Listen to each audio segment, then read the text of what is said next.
So welcome to mushroom vlog number 3. I've come back to the same place that I did my September mushroom vlog in, just to see what the differences might be in the fungi that are out now a few weeks later than when I did that first vlog. So yeah, let's get into it. I've just spotted a blusher mushroom down here. It's Amanita rubescens, which is a relative of the fly agaric. There she is. It's been munched away by some slugs a little bit underneath there. These are edible. I think you have to take extra care when cooking them. I then spotted some of our little liberty cat friends, and they were literally growing right next to the footpath.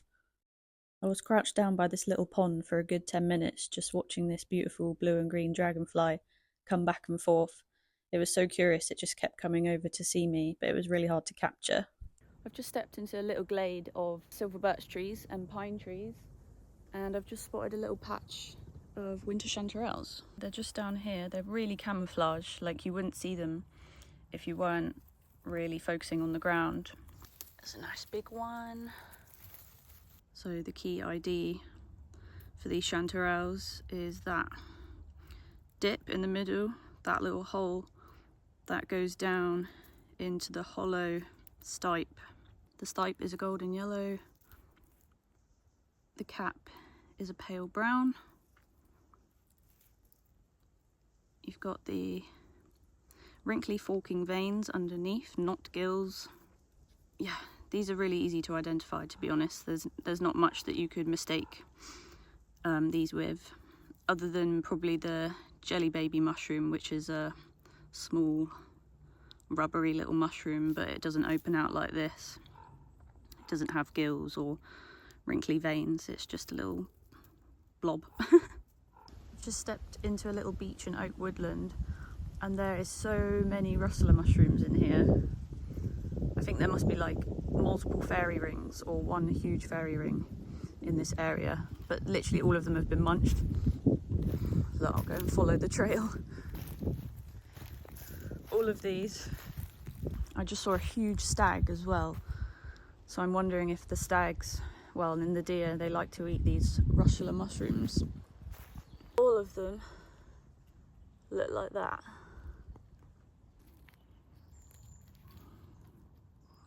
Now these are more than likely beech sickeners. It's a rustler mushroom, very closely related to the sickener. They basically look the same. It's just the beech sickeners obviously grow with beech trees. So there's 2 mushrooms I'm hoping to go home with today, maybe even 3, but I'm really hoping to get a porcini. Just one will do, and some saffron milk caps, and some hedgehogs, which I've literally just spotted over there. Let's go and have a look at these. I love spotting hedgehog mushrooms because once you see them, you just see this little trail that goes off into the distance, or there'll be like a huge fairy ring of the hedgehog mushrooms, and you can just follow the ring, plucking them. You can see all the spines, so that's what makes this mushroom so easy to identify and so good for beginner foragers to collect, because there's no poisonous lookalikes that you're going to get confused with, unless like you've got really bad eyesight or something. But like, come on, they're pretty foolproof. And they're just so freaking delicious. I don't know about you, but I love a firm mushroom. I hate squishy mushrooms. Oh, just no. These are so nice and firm. Nutty, sweet taste. A really good tip with mushrooms is to cut off the base of the stalks and just leave it where you were, because when you put them in a bag with the dirty stalks, the dirt just goes over everything, and quite a lot of the time I forget to do this, so note to self, I've just done it now, and that's a tip for everyone, to cut off the base. So obviously these are related to the common hedgehogs that I showed earlier. These are called Hydnum rufescens. Try and tease them out without breaking them too much. You should be able to tell on this recording how much more orange this species is compared to the common hedgehog. So as given in the name, it's a terracotta orange colour, and they are usually a lot smaller than common hedgehogs. If you get low to the ground, you'll see that all the leaf litter is carpeted with amethyst deceiver mushrooms. So you'll find them growing all amongst these leaves, typically in beech woodlands. You probably won't see them very obviously unless you crouch down. As mentioned in the last vlog, amethyst deceivers are edible. They don't bring much in terms of flavour, but you could mix them in with a dish with other wild mushrooms and they'll just make the dish look nice. There are quite a lot of purple mushrooms that you need to make yourself familiar with. Some are poisonous, but amethyst deceivers are completely purple, whereas some of the lookalikes don't have purple gills. The web caps are the ones that you need to look at because they are very purple as well. These fellas down here, I think, are buttery colibia.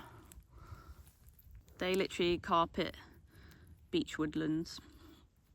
Found so many last year, but I didn't really read into them because they're just one of those small, medium brown mushrooms that aren't of a lot of interest. But yeah. Some beautiful little baby blushes sunbathing here. Mushrooms against moss is just the most picture perfect thing ever.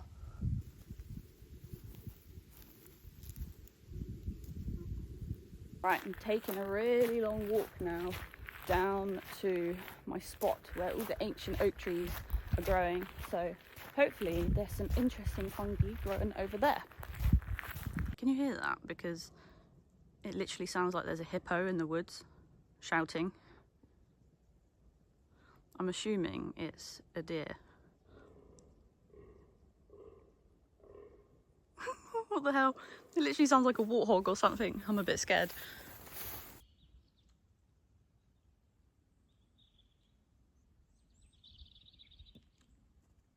Ooh, hello. I was hoping I'd see some more of these. In my usual areas, they've had their first fruiting, so there isn't any more out at the moment, but every patch of mycelium in different areas is going to have a different fruiting time. So there must be a few more of these fly agarics in here. Woo. Right, I've already puffed the bigger puffballs that you can see over there in the background because I just filmed a portrait video for like Instagram or TikTok. But there's another little one down here where I can puff for you. Boop, boop, boop. Don't want to breathe it in because I think there's quite a rare disease that you can get from breathing in a lot of puffball spores. So yeah, if you're going to do it, try not to put your face right in there.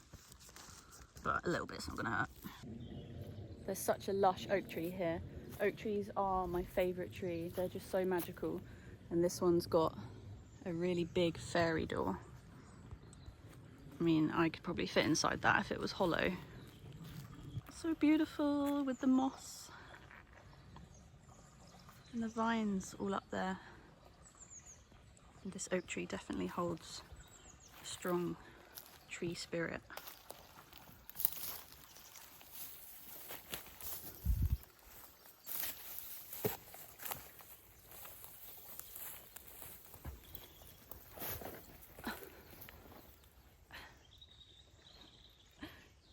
I can just about fit inside.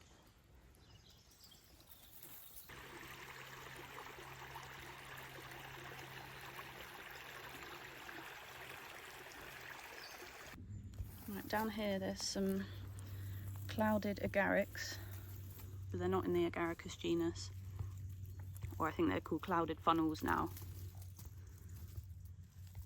But these will grow very big, and you'll quite often find them growing in a huge fairy ring.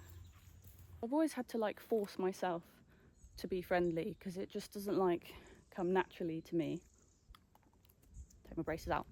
It doesn't like come naturally to me I'd probably come off as quite cold. But yeah, so I've always like forced myself to smile and say hello to strangers when I walk past them, but quite often it's just met with no response and makes you feel awkward as fuck. Right, there's a mushroom down here, but yeah, what I was saying was there's a few people out here walking around and looking for mushrooms, I presume, and we were like a couple meters away from each other, and I was like, hello, really loudly, and he just looked at me and carried on walking. Ooh, awkward. This is an orange oak bolete, and I know that because there's loads of oak trees around here. You've got orange birch boletes as well. I'm just gonna leave it actually because it's been munched by a few slugs, but yeah, it's actually not called boletus. It's actually a lesinum, but they're related to boletes. But yeah, it's a lesinum or lechinum. Lol, that's so funny. As I was filming that mushroom, their dog started barking at me, so they came over and was like looking at me. So I was like, oh yeah, it's an orange oak bolete, and the man was like, yeah. And I was like, I'm just videoing it, you can have it if you want. And they were like, really? Thank you. So yeah, that's funny. So now they've like circled back round, and I think everywhere I stop they're checking it out, but I haven't actually found anything. I keep stopping and talking, so yeah. Oh yes, some more fly agarics. These are really little ones growing out on this heathland. There's some little silver birch trees up here, and they are always hanging with the silver birch trees. This has got to be the like most beautiful mushroom ever. Everybody knows of this mushroom. It's the classic toadstool that everyone is so fearful of, thinking it's deadly. It's not deadly, but it could make you very ill. So yeah, you shouldn't be eating this mushroom raw. I mean, some people do, but you need to know what you're doing. I wanted to go over there to check out my favourite gnarly little oak tree, but there's a river the whole way along and I can't be asked to get wet today. We can just admire it from a distance. There's a little fairy door. It's got such a nice bulbous trunk. I can't believe that I still haven't spotted any bloody blasted porcini mushrooms, or any bolete mushrooms for that matter. Where the hell are they? Well, here's a little cool patch of mushrooms. I don't know what these are actually. They look a bit like Haribo eggs. Nice shiny fried egg cap. Crowded gills. Saprobic on leaf litter by the looks of it. I'll have to figure this out when I get home. And they just smell nice and mushroomy. Here's something interesting to observe. It's a little amanita in its egg form. So people that are going to eat the common puffball mushrooms, this is a potential lookalike to the untrained eye. You can just see like the slight emergence of the amanita cap here with a couple of speckles on it, and then it's going to pop and grow out of this little egg sac. And also, if people are going to try and eat stinkhorn eggs, then my suggestion is that you cut open whatever egg it is you have and see what it looks like inside first, and then you can decide what kind of fungi you've got. Oh wow, now this is sick. I have never found one of these before. I think this is the Amanita pantherina, the panther cap. I think it is. So it's got the dark brown cap, and then it's got white scales. The warty things on the cap will be very white. It's so tiny though, and it's already really loose in the ground, so you know what, if it wasn't already like hanging loose, then I probably wouldn't pick it up, but I've never found this before, so you know what, I'm gonna pick it up so I can have a better look at it. So this is a super cool first find for me, obviously related to Amanita muscaria, the fly agaric.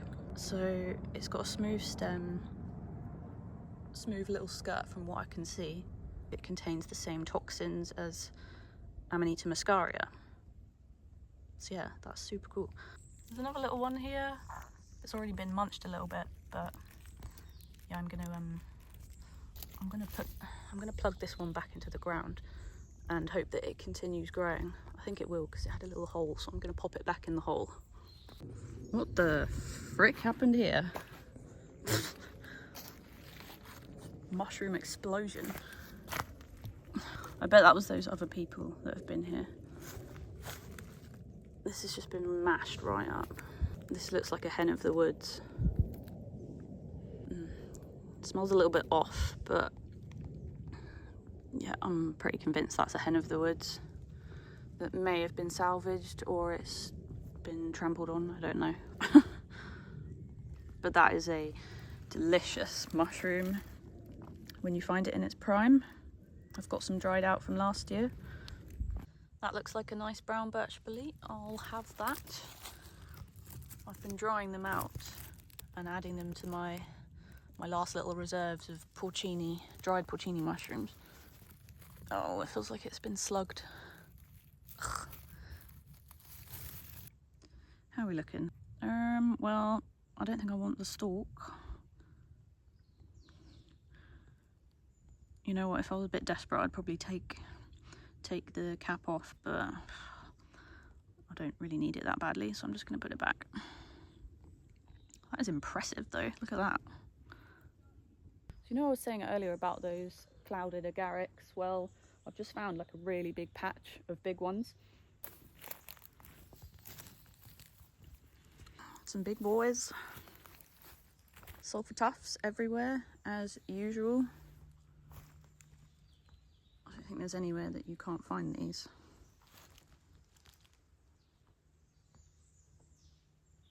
Right, I'm heading back to the car now, which is probably 35 minutes from here, but yeah, I'm going to keep spotting as I go along, but I'm just going to have to be a bit quicker because I have taken my time. I've been 3 hours out here. Ooh, I'll just quickly show off this nice little cluster of honey fungus. There's another big cluster over here. Well, actually they're everywhere. Honey fungus is edible. I think it doesn't agree with some people, so if you are going to bother trying it, then go easy to start with, just have a tiny bit. Oh, okay, I think this is a bay bolete, and apparently they are very tasty and on par with porcini, so this might well have to suffice for today. So yeah, looks like a classic bay bolete to me. It's got the tanned brown stem, which sort of has like a vertical fibrous pattern to it. A shiny brown cap, obviously it's a bit wet, and then the pores bruise like a dark greeny blue, and that shows up pretty much instantly. It's a bit rank though, I don't know if I'm gonna... No, I mean, other foragers aren't so fussy, but I'm pretty fussy, so I think I'm going to put this back. Right, this contradicts what I said earlier about hating squidgy mushrooms, but I've just spotted a little baby beefsteak, and I've really wanted to give it another try and cook it in a creamy dish like everyone suggests, so I'm going to grab him.